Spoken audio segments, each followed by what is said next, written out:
ខានប្រកនខានទៅរបស់ស្មាវិញតែប៉ុន្តែខ្មែរយើងបណ្ដោះការចូលចិត្តឬការគោរពសិទ្ធិកុមារយើងជារឿងមួយសំខាន់ប៉ុន្តែការងារប៉ុណ្ណឹងវាមិនប៉ះពាល់ទៅដល់ការរំលោភសិទ្ធិកុមារទេប៉ុណ្ណាហ្នឹងហើយ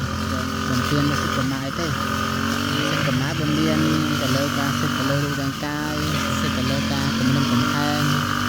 ការលុបដំការលែងបន្ទោសការសម្លុតការគំរាមទាំងឡាយនេះគឺតាក់ទងទៅនឹងសិទ្ធិកុមារដែរប៉ុណ្ណាហ្នឹងហើយតែការងារប៉ុណ្ណឹងវាមិនជាអីទេប៉ុហ្នឹងហើយណាមួយជាពលកម្មតនេពីការរៀនសូត្រក៏យើងធ្វើពលកម្មដើម្បីបញ្ចេញចិត្តពលឪពុកម្ដាយឃើញកូនបែបហ្នឹងក៏គាត់សប្បាយចិត្តដែរមិនជាការងារទៅលីស៊ីម៉ង់ប៉ុណ្ណាលីខ្សាច់លីថ្មឯណាការងារដកស្មៅតែទួយប៉ុណ្ណាហើយក៏មិនមែនធ្វើ